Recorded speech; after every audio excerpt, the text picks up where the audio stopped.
sliding that pussy, it's a homicide.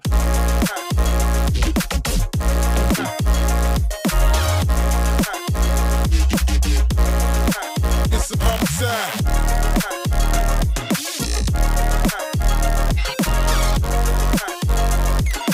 But the sliding that pussy, it's a homicide.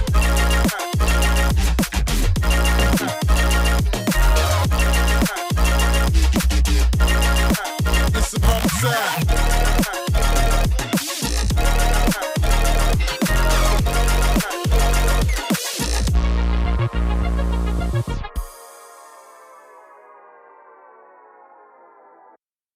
Arya, Halo, salam halo, kenal. halo. Salam kenal semuanya. Halo, halo, saya Arya. Ya, kita lagi ngomongin parenting gitu, parenting Oh, oke. anak zaman sekarang gitu. Kalau boleh tahu emang udah pada punya, maksudnya udah pada berkeluarga? Kebetulan sepertinya baru gue ya Arya kayaknya. Oke. Tapi kayaknya ini Abang sama Zack sangat ini loh, concern banget tentang pola pengasuhan, terus Bener. tentang konsep nanti untuk pasangan ya, tentang menjadi ibu pekerja atau ibu rumah tangga gitu. Ya. Mereka concern banget sih, dan gue termasuk seneng sih ya, maksudnya mereka paling enggak jadi menganggap itu hal yang harus diperhatikan gitu di zaman sekarang. Ya. Itu emang harus gitu Betul. sih. Setuju. Kalau boleh tahu, Mbak Endah ya? Endah, iya. Mbak Endah anaknya umur berapa, Mbak? Anak gue umur 14 tahun, 1 orang 14 cewek, jadi tahun. 3 SMP, iya. Oh, wah. Berarti 14 setengah ya. kalau di Ya. bawahnya Gen Z itu apa ya? Tapi dia Gen Z sih. Gen Z ya? Masih Gen Z ya? Iya, termasuk Gen Z. Jadi memang sebagai orang tua ya gue sadar untuk terus mengupgrade diri lah.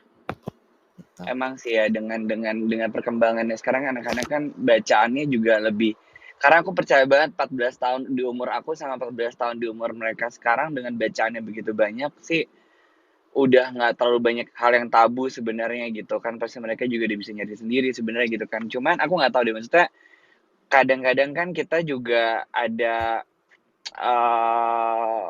kayak YouTube tuh kok nggak salah juga, maksudnya device tuh ada beberapa hal yang bisa ditonton sama yang enggak kan gitu ya, bener nggak sih? Iya.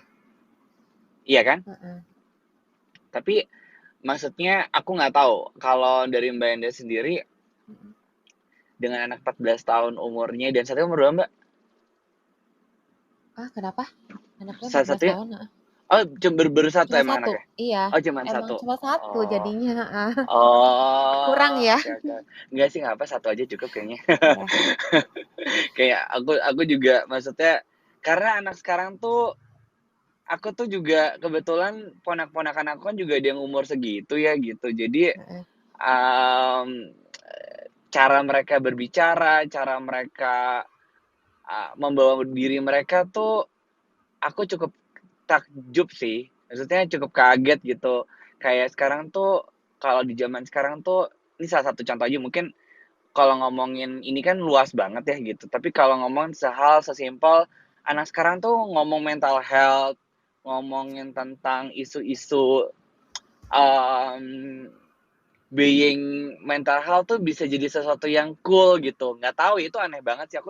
Aku sempat dengar beberapa kalau mereka tuh dengan segamblang itu ngomong kayak, ih gue lagi kena mental health nih, gini. Terus itu jadi kayak sesuatu yang keren gitu. Iya, yang penting nggak ini Itu ya. agak serem sih. Yang penting nggak self-diagnose sih.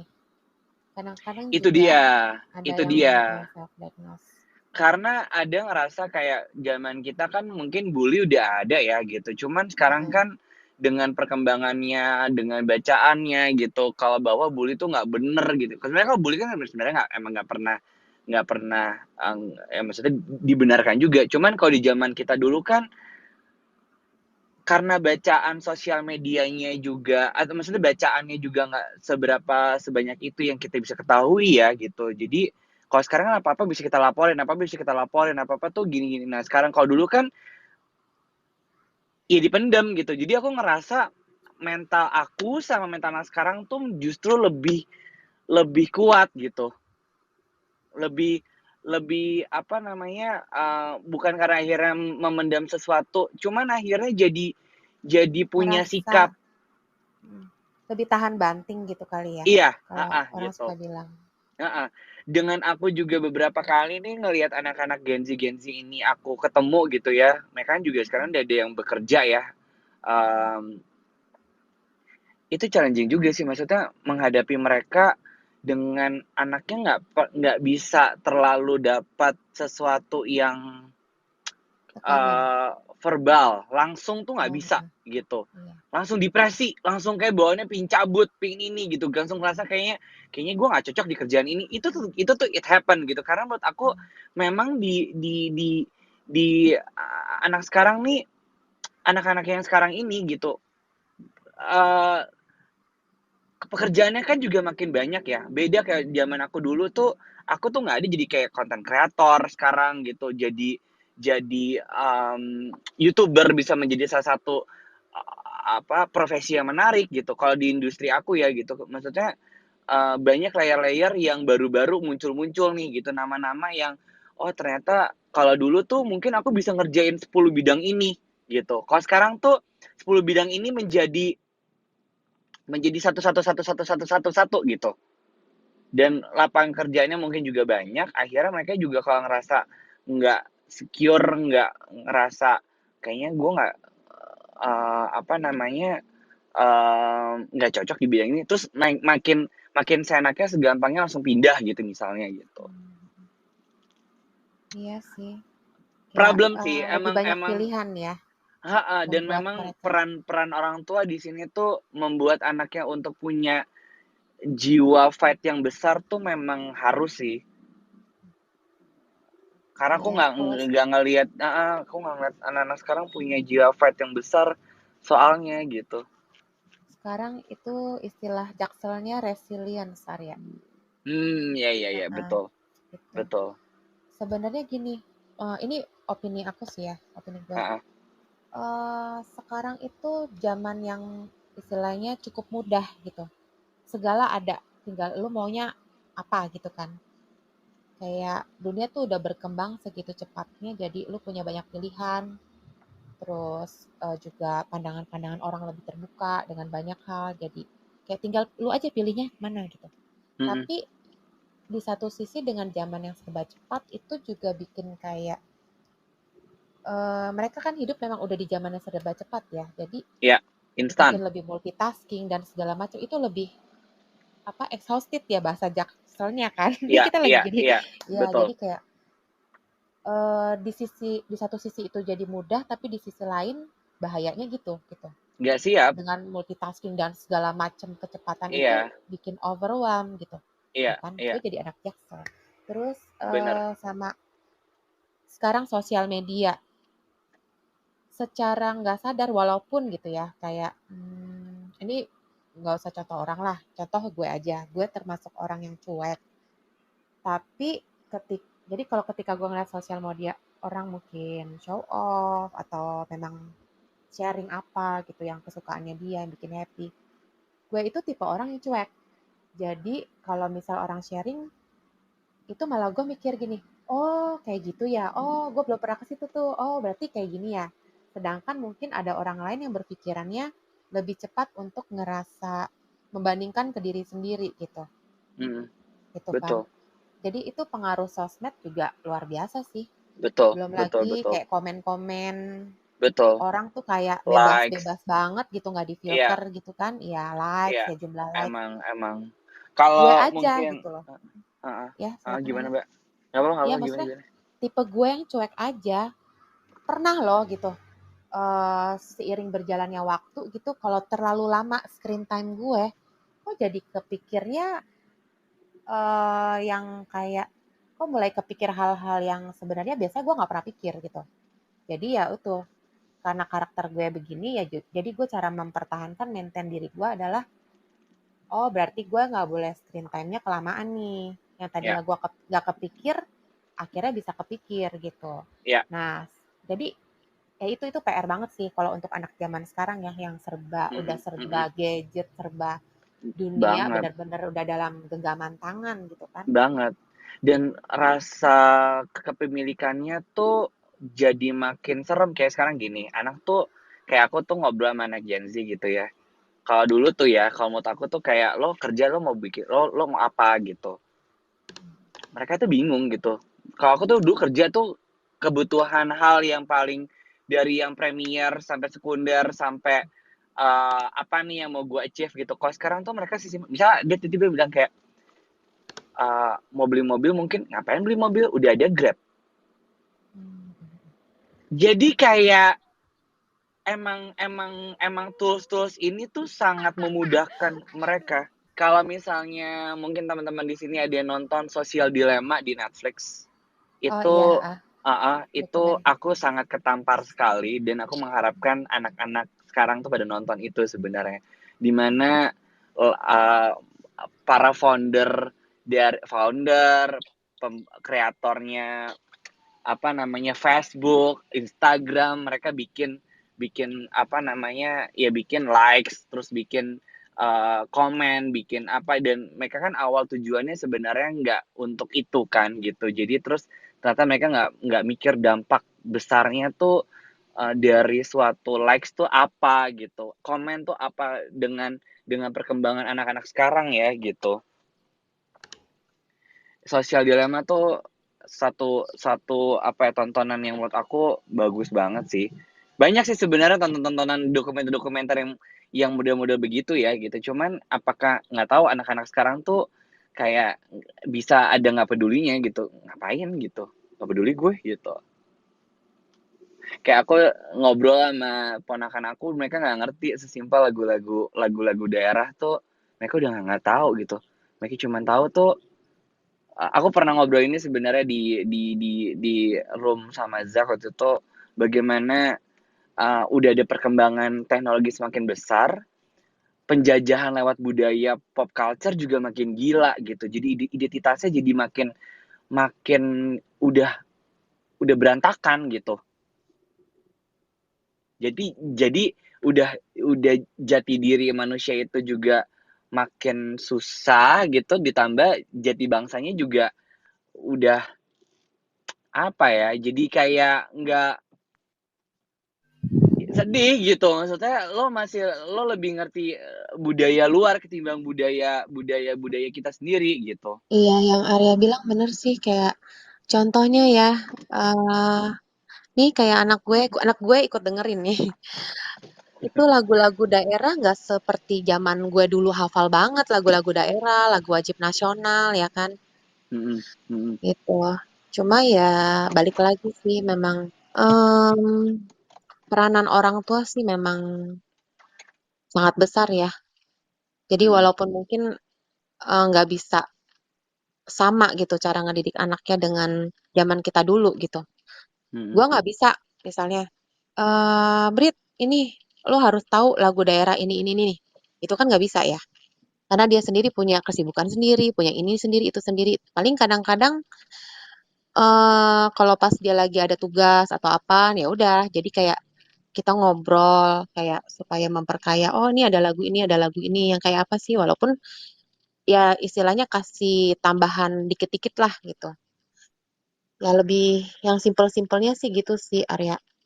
Kalau mm-mm, untuk yang masalah yang tadi masalah lebih besar ya, dengan digampangkan dengan teknologi ya memang mereka merasa lebih mudah, apa-apa lebih mudah dan itu PR lagi-lagi PR sebagai orang tua membantu anak bukan menuntut, bukan mendikte gitu ya. Membantu anak mengenali dirinya sendiri sih gitu. Jadi mesti banyak waktu. Memang banyak waktu ngobrol sih. Gue suka ngobrol-ngobrol juga sama sharing-sharing gitu sama mama-mama yang lain gitu ya. Yang deket-deket, teman-teman deket gue. Dan terutama yang anaknya juga cuma satu, karena anak cuma satu itu juga pasti ada masalahnya sendiri kan. Itu, ya itu. Jadi memang penting banget sih komunikasi itu. Benar-benar orang tua tuh harus nyediain waktu gitu. Kita jadi orang tua itu nggak bisa cuma ngomong, "Oh lu harus gini, oh lu harus jadi kayak begini, harus jadi kayak begini." Tapi dalam hidup sehari-hari kita sebagai orang tua juga harus kasih contoh gitu. Dan harus ya memang udah harus menyediakan waktu. Terus teman gue juga ada yang sempat bilang gini, "Dah, nih kita udah nggak bisa baper loh sama anak zaman sekarang. Jadi kadang kan coba kalau dulu nih ya kita ngomong agak nggak sopan dikit ke orang tua, terus orang tua marah, kita kan udah kicep, nggak berani ngomong gitu kan. Oh ya udah deh, mendingan ya udah diem aja gitu kan kayak menghargai juga. Mungkin ada takutnya juga tapi lebih ke kayak udah tertanam, oh ya udah menghargai orang tua lagi ngomong gitu. Tapi kan sekarang nggak gitu gitu. Jadi iya bener ya nggak boleh baper kayaknya kita kadang-kadang mereka hanya merasa, oh ya udah yang emang ini gue ngerasa gini ya gue bakal ngomong begini walaupun lo orang tua gue gitu kan istilah istilah kasarnya gitu. Tapi jadi PR-nya itu adalah kita mesti ya banyak-banyak ngobrol lah sama anak. Jadi, kalau misalnya mau mengutarakan opini, pendapat, diskusi, atau marah juga nggak apa-apa, tapi caranya gimana gitu. Mungkin bahasanya, mungkin nadanya, mungkin pemilihan kata-katanya gitu. Karena, memang bukan maksudnya kita harus kita jadi ngajarin anak, "Oh lu harus begini," enggak. Tapi kita membimbing anak kita supaya tahu gitu, sebaiknya gimana. Jadi biar dia memilih yang baik itu karena memang dia tahu yang baik memang begitu, gitu. Dan itu sih PR banget sih tantangan tantangan orang tua zaman sekarang sih. Ya, kasih teladan lah sama sering-sering sharing gitu. Iya, iya, wow. Itu Ngomong kan nih sama KR. keren sih. Ya masih belajar, belajar dan terus belajar, Arya. Nanti gue Iya, juga iya, bilang iya, betul. bilang ke anak gue juga nanti zamannya Briti juga akan beda lagi sama zaman Beda mama lagi, kalau ngajarin betul. Briti gini. Nanti ya mesti apa ya? Ya itu balik lagi kayak tadi gue bilang ke Abang sama Sek, gue percaya, segala sesuatu itu memang komunikasi harus bagus. Bener kayak Abang tadi ya, kita juga mesti, jadi ibu rumah tangga pun juga ya mesti bersosialisasi, Iya. mesti belajar Tap tetap meng-upgrade diri, gimana cara mhm, ngomong yang mhm, baik mhm, gitu. Karena segala sesuatu gue percaya ketika dibicarakan dengan baik, niat baik akan bisa tersampaikan gitu. mhm, mhm. Kadang kalau niat kita baik, tapi cara komunikasi kita kurang baik, niat yang baik itu nggak sampai gitu. Iya. Kayaknya nggak banyak orang tua kayak kamu sih. Karena menurut aku juga background keluarga itu kan penting ya gitu. Mungkin memang kita tidak boleh baper tapi, eee, an maksudnya tapi at least landasan moral sebagai manusia gitu, kita berinteraksi, bertoleransi sama orang itu juga, itu kan dasar ya gitu tuh juga anak juga harus tahu sih gitu. Karena lately tuh kayak aku ketemu anak-anak Jaksel yang sesimpel mereka nggak peduli gitu kayak, eee, apa namanya, ya lo bukan era gua gitu. Mereka kayak lebih ada pernah aku pakai debat sama mereka kayak, ya gua nih adalah, apa namanya, mereka dibilang, aku kan generasi milenial ya. Jadi mereka merasa kalau gua nih, karmanya dari generasi lo gitu. Itu tuh bisa banget ngomong kayak gitu, maksudnya kayak aku bisa bilang kayak, "Oke, jadi kenapa?" Gitu. "Iya, karena generasi lo tuh gini gini gini gini," gitu. "Kalau lihat dong generasi gua," gitu. "Generasi gue tuh nggak ribet, nggak apa, semua tuh, kalau ada ininya tuh dia bisa jawabannya tuh gini gini gini gini," gitu. Challenge banget sih. Tapi Iya, kalau maksudnya tapi aku karena aku juga belum pernah di posisi kamu, jadi aku pun juga dan aku kan dari tadi ngomong kan mungkin lebih concern-concern aku sebagai apa yang aku temui gitu ya, gitu. Tapi kalau buat, tadi kamu bilang gini gini gini gini gini gitu tuh juga challenging banget sih. Kayak aku tuh, aku deket banget sama Happy Salma. Dari kecil anaknya tuh nggak ada yang dikasih gadget, dari kecil. Aku tanya sama dia, "Kenapa Teh?" Gitu. Ya memang pertama, ya memang kita harus kasih sebagai orang tua harus kasih waktu buat anak-anak karena dia juga sesimpel dia nggak mau anaknya dirusak dengan teknologi gitu. Jadi ya tapi kan itu, satu-satunya adalah kita sebagai orang tua akhirnya harus memberikan waktu yang banyak. Gua nggak apa deh anak gua main di tanah, anak gua main di taman gitu, nggak apa-apa ketimbang anak gua harus gadget. Jadi dia tuh emang bener-bener sampai lucunya anaknya tuh kalau ngelihat anak kecil bawa iPad dia sampai bilang, "Itu apa?" Gitu. Dia tuh nggak maksudnya anaknya udah cukup besar, maksudnya udah kayaknya umurnya udah hampir 8 atau 9 tahun gitu, dan teman-temannya juga yang ya tapi itu kan pilihan orang tua ya gitu. Aku cukup kaget dengan masih ada orang yang masih begitu gitu. Jadi bener-bener dia, apa yang dia punya dulu dia coba terapin walaupun emang perkembangan zaman sekarang makin besar gitu. Ya, jadi Oke, Di gimana? saat di saat teman-temannya happy anak-anak yang masuk sekolah swasta, dia masukin anaknya ke sekolah negeri. Terus bilang daripada ntar anak gua ngerti lagu-lagu Indonesia atau apa segala macam, udah gue masukin teteh sampai kayak walaupun anaknya kan bule ya, maksudnya half gitu kan gitu. Jadi heeh. Dek, bahaya Dek, mereka nggak apa jangankan ngomongin tentang masalah budaya, bahasa aja yang kecil tuh udah nggak bisa bahasa Indonesia, itu tuh udah takut buat dia gitu. Anak gue nggak bisa bahasa bahasa ibunya tuh serem banget gitu. Jadi apa namanya diusahain setiap kadang that's why dia masukin sekolah negeri ya biar Indonesianya juga fasih apa kayak gitu gitulah gitu. Karena menurut dia juga ya dia adalah hal-hal tertentu kenapa dia akhirnya memutuskan itu sih. Kalau aku pengen nanya dong Nanya sama Endah. sama Karya. Oh sama. By the way, Kak Endah ini umurnya berapa ya? Kalau 14 tahun berarti anaknya berarti kamu udah sekitar 40-an ya? Apa Iya, 30-an? 41,5. Berarti 41,5. 41 Belum mau setengah. dibilang 42 dong. Soalnya belum ulang tahun. Ya, jadi Oh ya tahun 41 ini setengah. 42, tahun ini 42. Anak gue Oh, tahun oke. ini 15 berarti. Berarti se-happy ya happy juga 42 sih umurnya. Cuman dia nikahnya agak telat aja gitu. Oke. Nggak bisa bilang telat. Karena tiap orang ada Oh waktunya ya beda-beda, masing-masing. benar-benar, Ya kan? iya benar-benar. Iya. Saya udah 84 tahun belum nikah ini gimana? Oh aku kira tadi Presiden Joe Biden mau ngomongnya bahasa Inggris loh. Inggris ya. Bisa bahasa Indonesia. Joe Biden, Ya. Joe Biden nyamar itu. Iya. Ini juga ada Ko Andi, bapak-bapak ya sudah berkeluarga dan punya anak 2, Enak aja lu cowok lebih dan tua dari gue cewek. dibilangin gue bapak-bapak. Dia protes. Nggak boleh denial kok. Kan ini apalah arti umur? Umur boleh banyak. Tapi kan tetap Yang semangat. tua tuh presiden tuh.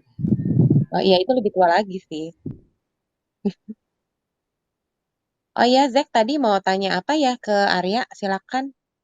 Oh iya, Karya, ini kan tadi aku sempat kepikiran sih pas Karya ngomong bahwa apa namanya Happy Salma sangat memprotek banget anaknya dari gadget gitu. Berarti kalau kalau kita bisa simpulkan salah satu hal yang menjadi ketakutannya Happy Salma adalah akses informasi yang mungkin tidak dapat difilter kalau misalnya Happy Salma itu memberikan gadget ke anaknya gitu kan. Nah, ngomong-ngomong tentang informasi nih Kak, dan kebetulan Kak Arya kan juga dibilang perfilman nih. Wah gila, pertanyaan gue kayak berat banget. Nah Kak, aku jadi penasaran gitu. Kenapa sih mungkin, bukan mungkin ya, kenapa industri perfilman kita tuh untuk genre anak-anak tuh apa ya, nggak bisa dikatakan kurang berani gitu untuk membuat film yang seperti yang kita ekspektasiin gitu. Misalnya kayak Petualangan Sherina gitu. Kayak agak jarang gitu kita kita lihat film Indonesia yang bertema seperti itu walaupun ada beberapa sih Kak. Gimana tuh Kak Arya? Oke. Jadi memang kalau kita tuh sesimpel kan kita kan setiap tahun ada riset ya gitu. Berapa banyak penduduk yang akan datang ke bioskop itu kira-kira backgroundnya apa aja, umurnya berapa gitu rata-rata gitu.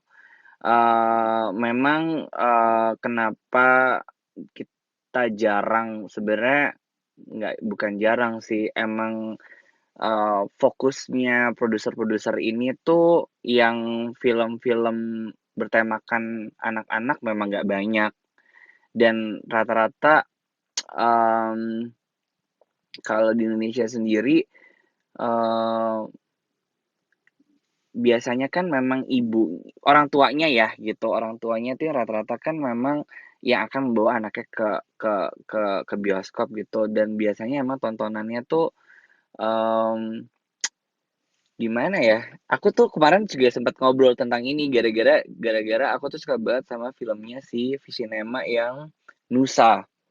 Aku bilang, "Ayo dong bikin film lagi kayak gini gini gini gini gini." Nah, untuk film bikin kayak gitu aja tuh, kayak Nusa tuh salah satunya gitu ya, film animasi itu ternyata susah banget dan budgetnya gede banget dan, untuk dapetin anak-anak, film anak-anak tuh buat anak-anak sendiri tuh, itu challenging lagi gitu. Jadi, agak susah dan untuk film-film kayak misalnya contoh kayak Putranya Sherina gitu, mmm itu dia, karena perkembangannya tuh pada saat kita riset kebanyakan memang, banyak orang yang datang ke bioskop tuh memang anak-anak umur, dari dari umur 14 sampai ke atas gitu ya. Di bawah situ tuh memang jarang sekali gitu, dan rata-rata kan memang harus dari orang tuanya ya, dan kadang-kadang kalau udah mikir orang tua tuh mikirnya gini, aku nggak tahu ya, aku nggak ngejudge orang tua di sini, cuman kalau ke bioskop itu effort-nya kan banyak gitu, kayak mereka, eee, misalnya anaknya ada 2 atau anaknya ada 3 gitu, terus tiket bioskop berapa sih harganya. Terus kadang-kadang juga ada di mana-mana pikiran orang tua yang anak-anak ini kayak, "Aduh masih ada stigma film Indonesia kayak agak kurang gitu. Jadi, daripada gua ngeluarin duit sekian untuk anak gua yang mungkin anaknya juga gua nggak ngerti-ngerti amat gitu, eee, apa namanya, jadi ya mendingan gue nonton film yang mungkin anakku juga bisa tonton, tapi, apa, difilter gitu. Karena kan biasanya kan kita tuh kalau di LSF kan ada tuh yang umur 13, ada yang umur 17 tahun gitu. Nah, jadi biasanya emang anak-anak atau ada juga yang semua umur gitu kan. Itu mungkin bisa, tapi emang karena ada beberapa, alasan orang datang ke bioskop itu jadinya juga nggak ngebuat produser jadi melihat, bahwa film bertemakan anak-anak tuh banyak gitu penontonnya gitu. Atau ya sesimpel memang orang tua lebih trust film-film luar, kayak kartun-kartun luar gitu, ketimbang mungkin kalau kita bikin apakah bisa balik modal nggak ya kalau di Indonesia gitu. Kayak tadi Nusa tuh juga produksinya tuh gede banget, animasi itu ya, gitu. Dan buat produser jadi challenge kalau misalnya challenging kalau gue bikin kayak gini kira-kira bisa balik modal nggak ya, gitu. Gitu sih. Arya, jadi balik lagi ke hitung-hitungan ininya ya, maksudnya untung ruginya ya. Plus Betul, karena minusnya. heeh, gitu, kayak misalnya orang tua gitu, kayak mungkin kayak Mbak Endah gitu, umuran gitu terus punya anak kecil misalnya, pasti mikirnya juga, mmm iya mendingan gue apalagi buat tonton karena memang salah sih, memang itu sebenarnya itu juga aku tidak membenarkan itu juga gitu. Produser tidak banyak akhirnya ini pertanyaannya bagus banget sebenarnya, eee, akhirnya produser-produser tidak melihat bahwa, itu menjadi sesuatu hal yang menarik karena memang simpel risetnya memang ternyata, eee, anak datang ke bioskop itu rata-rata emang nggak nonton film anak-anak, gitu. Untuk di Indonesia ya. Tapi, Gitu, biasanya emang namanya orang uh-uh, apa? tapi kan karena memang pilihannya hampir nggak ada, Arya. Nah, Kayak misalnya, contoh film ya paling enggak film yang kayak Ku Lari ke Pantai ya tuh, yang gue inget nih ya. mhm, Nah, mhm, film yang gue tonton bareng anak gue sama temen-temennya sama emaknya gitu kan, beserta emaknya juga nonton. Itu mhm. Ku Lari ke Pantai, terus yang ada itu siapa? Koki Cilik Naura ya kalau Mm-mm, nggak salah. mm-mm, Yang kayak mm-mm, gitu-gitu mm-mm. itu itu bagus loh. Maksudnya yang kayak gitu-gitu tuh termasuk film-film yang kayak gitu tuh termasuk ditunggu-tunggu loh gitu sama Iya, kita orang tua tuh juga pengen ngajak anak sebenarnya yang sesuai sama umur gitu, nah yang bisa permas dapet ngena gitu. iya, nah permasalahannya kan nggak banyak kayak kamu nih. Jadi ternyata pada saat mereka produksi dan pada saat penayangannya, kenapa mungkin jadi nggak banyak? Karena memang penontonnya juga ternyata nggak sebanyak itu. Sekarang produser juga pasti kan nggak mau challenging juga untuk gue bikin sesuatu yang akhirnya bakal rugi gitu kan. Karena aku lari ke pantai juga penontonnya juga nggak terlalu bagus masalahnya gitu. Jadi untuk kan kayak kita bisnis aja gitu. Di film kan juga Iya, bisnis iya ya mau. gitu. Gua ngeluarin duit segini tapi penonton yang nggak ada gimana? Untuk Iya, film Korea ke Pantai mungkin bisa ditonton untuk kota-kota besar, belum tentu sama kota-kota di daerah itu belum tentu mereka relate. iya sih. Jadi kalau ngomong film Indonesia tuh ngomongnya emang harus ke seluruhnya, lapisan masyarakatnya kena nggak gitu. Jadi emang nggak bisa ngomongin kota besar aja karena jujur, kota besar itu justru tidak terlalu banyak menyumbang penonton buat film Indonesia. Percaya nggak? Percaya. Karena kota-kota besar rata-rata tuh pandangannya udah jauh gitu, ngerasa kayak, nih ini aku apa namanya, ya sebenarnya ini menyedihkan sih gitu. Sebagai aku orang yang tinggal di Jakarta gitu ya, maksud teman-teman aku tuh belum tentu kayak gue nonton Indonesia tuh nggak keren gitu. Bisa bilang kayak, mmm kayak gini deh, aku aku udah cukup lama di entertainment gitu ya. Tapi yang mereka baru notice sekarang layan putus gitu. Terus aku bilang kayak gila, gue tuh di industri ini udah cukup lama loh, baru ngeh gue di yang putus. Kemana aja kayak gitu loh. Tiba-tiba mereka berkomentar sesimpel karena viral gitu. Karena viral gitu.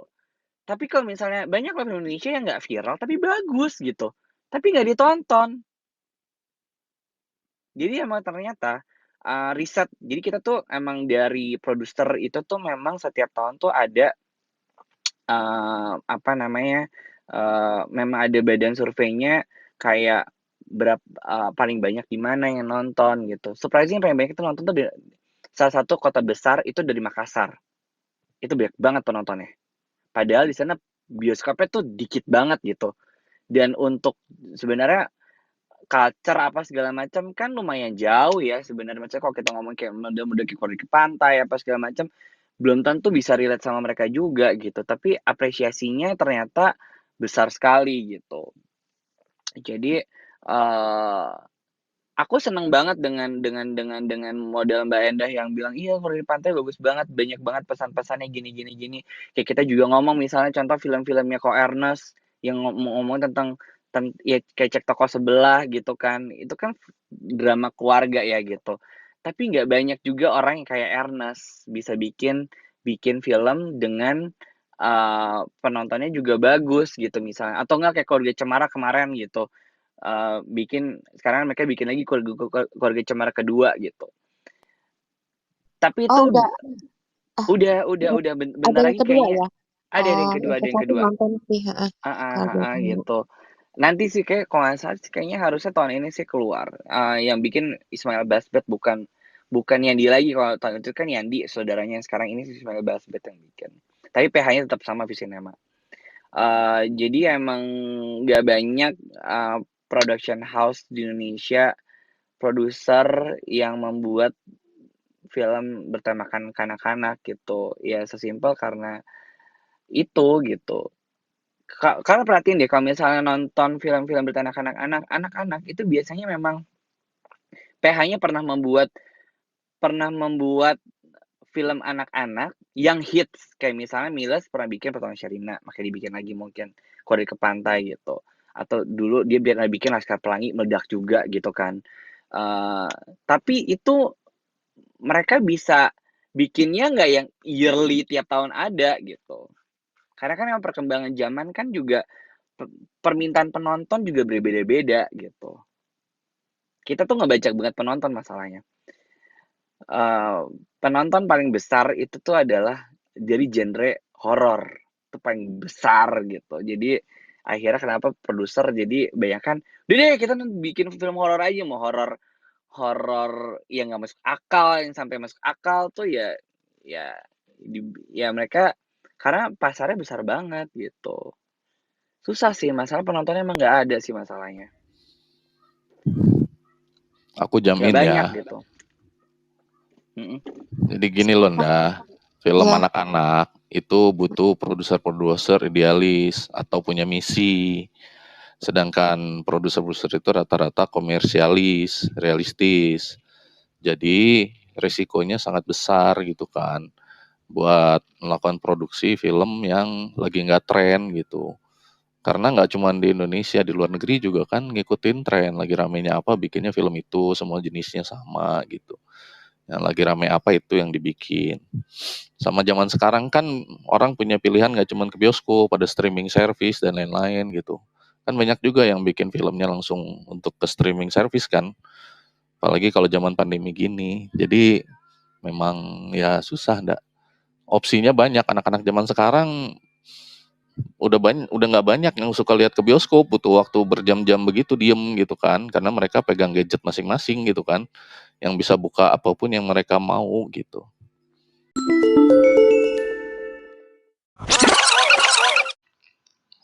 Terima kasih sudah mendengarkan.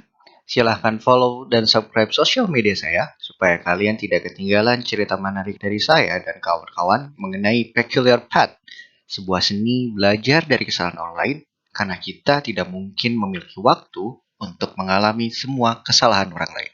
Bye-bye.